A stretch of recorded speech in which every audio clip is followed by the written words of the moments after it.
And we're live to review Warlord, and this is the synopsis. Wait, Ben. You got to give me a chance on that one. We're here to review Blake 7. We're here to review Blake 7, and the title is Warlord. very good. Trash. Right. With the Federation increasingly gaining control of other worlds through the use of Pylene 50, Avon arranges a summit with the leaders of 5 powerful non-Federation planets. He suggests that they band together to produce and distribute the antitoxin. The leader of the most powerful group, Zukan of Betaphol, arrives late, but with the necessary equipment. He also says that he has the raw materials, but Scorpio will have to go to Betaphol to collect them. Unknown to Zukan, his daughter Ziona has also arrived, having fallen in love with Tarrant during his visit to Betaphol. When he discovers this, Zukan orders her to return home on Scorpio with Avon and Sulin. Sulin, however, teleports Ziona back to Xenon without Avon's knowledge. When they arrive on Betaphol, they discover that they have been deceived, and a troop of Federation guards is waiting for them. On Xenon, meanwhile, the base is damaged by a series of explosions and an airborne radioactive virus is unleashed. It transpires that Zukan has arranged the betrayal with Servalan in exchange for being let alone by the Federation to pursue his territorial ambitions. She, however, plants a bomb on Zukan's ship, and it is disabled in the explosion. Avon and Sulin escape, but are unable to reach Xenon before the base's usable air supply runs out. Zukan, overhearing this, contacts them and offers to tell them how to obtain fresh air in exchange for rescue. Learning that Ziona is on the base, however, he sinks into madness, and Avon has to work out the solution to the air supply problem. Zukan is killed when his ship explodes. Once the crew have been safely transported to Scorpio, Ziona volunteers to decontaminate the base. However, she dies when her skin is exposed to the virus. I think I've pieced it together now. They're supposed to be on their base. They brought everybody to their base. Yeah. I didn't get that. Oh. Yeah. I seriously thought that they just had the exact same hangar. Yeah, when you said that, I was thinking, but they went to their base. No idea. They might have just said that casually at the beginning or something, but it doesn't look the same. It looked the same to me. Well, everything looks the same. So yeah. I wasn't sure whether it was supposed to be at the beginning or not. Go on then. Let rip as to your true feelings and thoughts on this episode. I mean, from what you said, anybody who hasn't seen it, I mean, it sounds like an all-right episode. Terrence had a weird dream. That's how I said this episode is. Terrence had a dream, and that's why everything is just awful.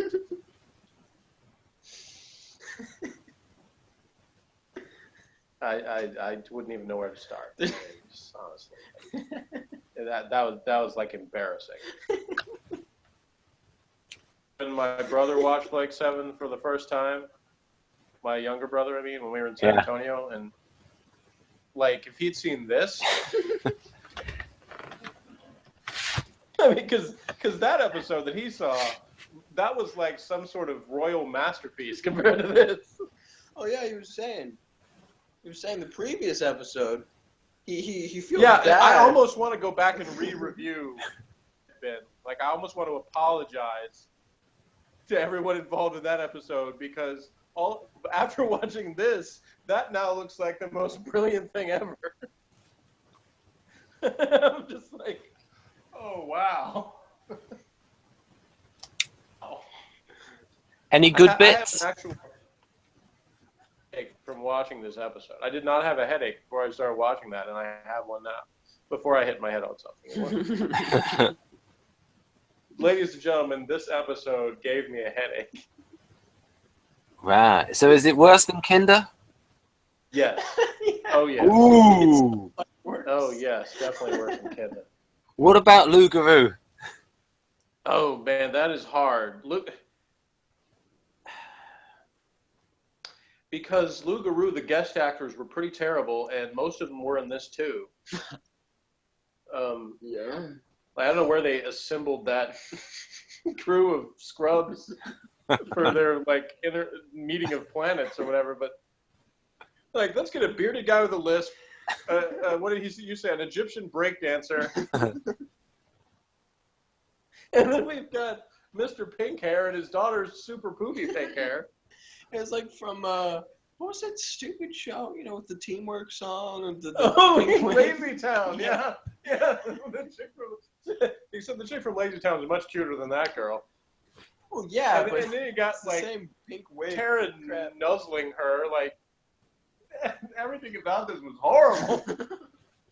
Serverland shows up because, duh. And the problem with that recap you read, though, is it didn't say airborne virus enough times, because we had to repeat that like 8 times.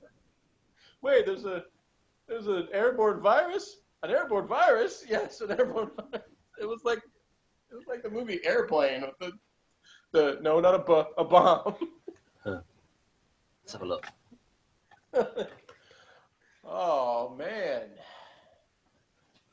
Well, I can give you some information on them. You gotta start talking for us to be able to bash every single point of this, because it's hard to. Well, I was saying, like, you cut off the thing too fast, but before you did that, Ben, what I was saying was I'm going to be really disappointed in the Maximum Power book if they don't like have an entire page in the amateur hour section, because like this whole episode is amateur hour. Man, Right then, so do you want to go over to the book, or do you want to say some more? Yeah, I'm a soap opera fan, and so like I've seen some bad, over dramatic, convoluted crap, and this was right up there with anything I've seen on soap operas. I mean, man, this was an airborne virus. It was really bad. Yeah, the acting didn't help. Okay, yeah, let's go to the book. Okay. Let's go to the book. I've got high hopes, so let's hope I'm not let down. Right, it's up to you to do the honors and read it out. They refused to review the animals episode, and at first I was thinking they should have refused to review this one, but then I'm thinking no, because it would be much funnier to do a review of this episode. Then we're all friends here with one common enemy. You just described the story? Yeah, I know there was something better than that. There was somebody said about everybody's stupid or something at some point. Wasn't there? Maybe he said that. I did. There were a couple of lines where I'm like, yeah, that's definitely, anyway. Avon decides the time has come to act completely out of character. In a remarkable act of unprecedented botherance, Avon calls a meeting between the 5 most powerful factions in opposition to the Federation. Fortunately, trust in the group is minimal, and it's not difficult for Serverland to throw a spanner in their works. She lays a trap using Zoocam on the blah, blah, blah, blah, okay. Like Ziona. Yes, that is Charles Queeg 500 Oggins you can see there. I don't know who that is. The links between Blackstone and Red Dwarf are numerous, even if we hardly ever mention them. Prefer to shoehorn in references to Doctor Who. Well, I like that better anyway, because I actually know Doctor Who. But somebody who worked with Derek Bowie. No wonder it's terrible. When there's no more room in hell, the pacified colonists will walk the escalators. Why on earth would Avon be calling meetings? That's probably a consequence of importing many new writers and directors into this. Yeah, I said that right from the start. This was written by somebody who's never seen the show. They're like, can you write us a generic sci-fi script with a bunch of dramatic garbage that goes nowhere and shoehorns the regular characters into it for some reason? Absolutely. I'm your man! The leaders Avon has summoned look ridiculous. He must have dressed fancy dress on the invites. Oh yeah, Rick James, that's his name. Rick James in particular seems uncomfortable in his outfit, toying with it like a child. I forgot that's the guy you call the Egyptian breakdancer. The actor's name's Rick James. Which I made fun of when I did my review of The Mutants, because, Rick James, the singer. Yeah. Anyway, next page. All right, then here we go.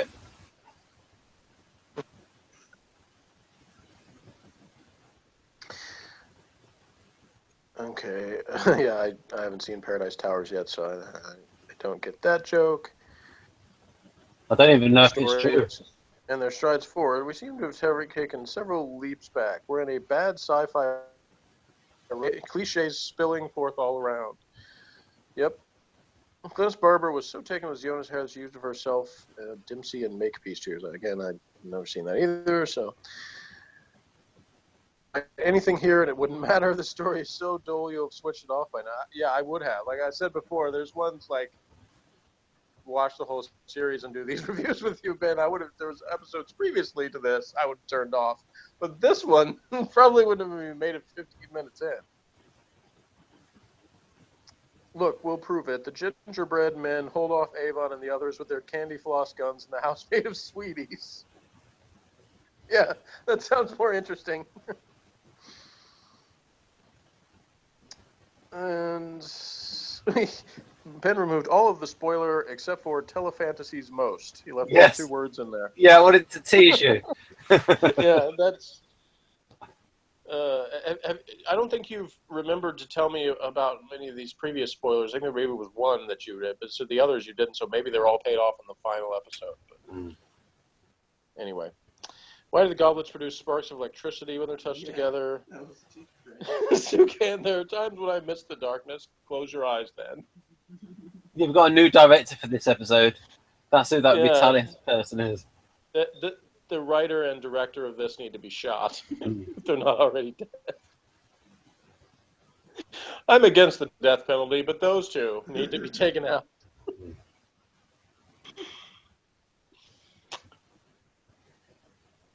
Who waters the plants on Xenon base? Were Callie alive, it's conceivable it would be her.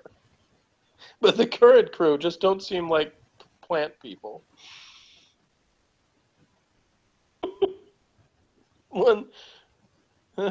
This would mean once every 6 weeks Avon must potter around with a little watering can. Only 23 minutes in and bored. So the funny thing is, I wasn't bored. Like it wasn't good enough to be bored. I was in pain. It gave me pain. It was terrible. Hang on, some excitement. A bomb. Yeah, we said pretty much the same thing. Well, it was boring. Now, just a minute. The bomb goes off in Terran space and brings down half the planet. So why does he not even have a hair out of place? See, I remember not to sully this a classic Doctor Who with referencing this in this review, but in the Dalek invasion of Earth at the end where there's where they say the Dalek spaceship was completely destroyed in the updraft of this explosion, yet the people on the ground just have some soot on them. I made mention of that in my review of that. Yeah, I understand there's multiple charges. There's one in the teleporter, there's other ones. But, I mean, the other ones, like, had giant balls of fire. They paused it, too, for the Smetty win. What was it? It says, answers on a postcard, please. But Morgan did it, he said it's new items backwards. Yeah. Yeah. Pulled a fast one on Avon. She looks particularly lovely when pulling a fast one. Yeah, they opted to wear like 70s disco lounge outfits. That's what they had. The damage report display unseen on base reveals life support is damaged and water supply is slightly damaged. That doesn't bode well for the plants.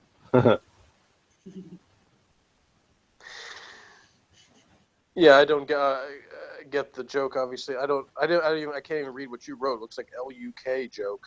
Yeah, I've put UK joke. Oh, UK. Okay, that's like an arrow. Yeah, because evidently there's a Channel 5 in the UK that shows sharks and Nazis. So, because Dana says we've got Channel 5, so it's a steady diet of sharks and Nazis for now. Drunk again. In this case, it's probably justified. It took 50 switches to turn the life support off and 4 to turn it on. We can't decide if the system is flawed or brilliant.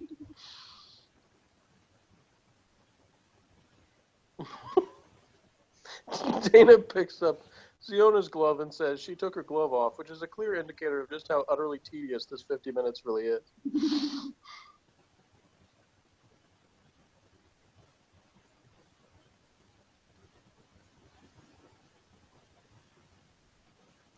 Well, that was kind of a cop-out. The amateur hour thing, it just says, it's mostly bad. We admire Victor's Ritellis for such a rebellious attitude. It would be unfair to bang on about the flaws here, not that it stopped us. No, they really should have.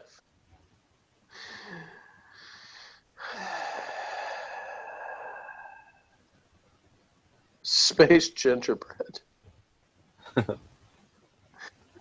All right, is that all of it? That's it, I think. Okay. Ladies and gentlemen, I'm sure this will come as a tremendous shock to you after what I've said about this episode, but my score is a 1 out of 10. Which is lower, folks. Which is lower. Which is lower than Kinder. Yes, it is. Wow. I'm almost tempted to say half out of 10. That's how bad this was. In case I didn't say it already, this was really bad. Combination of Tarrant, Servalan. Oh, man. I thought the chick playing Ziona was hot. I don't. Single one of them. Got a thing for pink heads, huh, Ben? I thought she had a good figure. Figure. Okay. I don't think her figure was remarkable. Couldn't really see her figure. She was always wearing like loose fitting stuff. So, but anyway, I wasn't attempting to look at her. So Ben, what score do you give this episode? Oh, dearie me. You sounded pained too.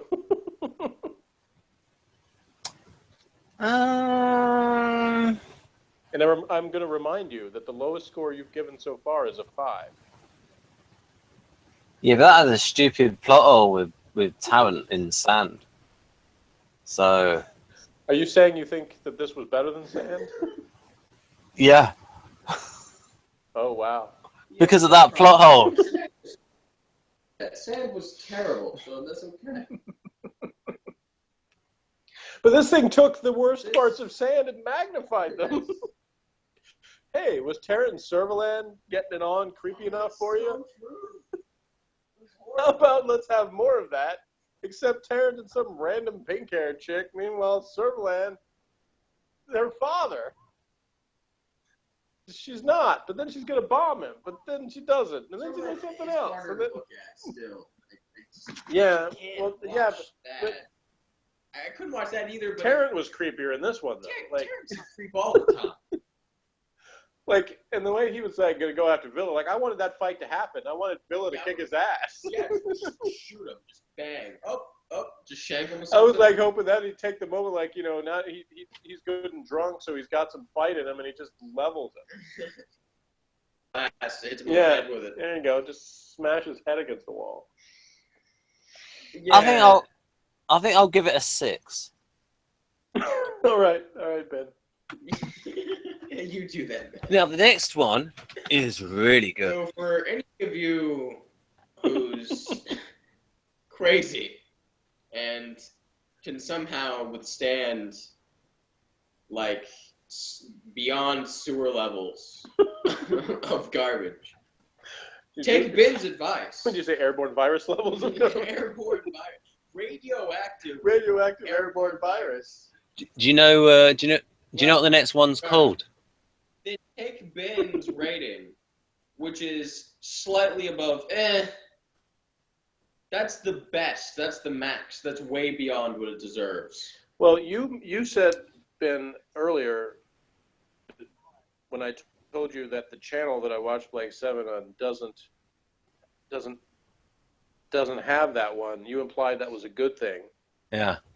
And on this playlist I've got, it has the title of every other episode, It does have the 13th episode, but it just says season 4, episode 13. So the title is a spoiler of some sort, so it's probably better that you don't tell me what the title is. No, because when you start the episode, it will come up, so you're gonna know. Oh, well, that's kind of dumb then. It's called Blake. But okay. Wow. Wow. Wow, what a It's trash. called Blake for a good reason. Oh really? Oh, you think so? Yep. You think so? Well, let me get this straight. Let me get this. This is like a soap opera all over again. They're the first season for the majority of the show. It's named after him. And then he just wants to come back in the last episode? well, there could be a couple of different Or they possibilities. just remember he's there. Since I literally have not read anything about this, so Obviously, this is how it is. It goes the entire way. They murder Starlander repeatedly. All this crazy chaos and explosion. Everyone just goes, I haven't seen Blake in a while. And it just ends. what I was going to say is that, of course, it could be another bluff for the audience, and he's not actually in it. They just have, like, some memorial service for him or something. Last time Blake showed up, it was such a cop-out, and it actually made me angry when I saw that. Well, I can't. If I defend the episode, then I'll spoil it. It's really good. Well, yeah, don't. We're doing our preview since we haven't actually seen it, so this is our opportunity Yeah, to speculate. what we could bashing that we just saw because we can't. What we could do now is stop this review and watch it. Oh no, you think you got the energy left in you to watch another episode tonight? I mean, I can. Right then. Well, don't do it if you don't want to. I don't got a problem with it. Okay. Excellent. I'll send the link. Bye bye, folks.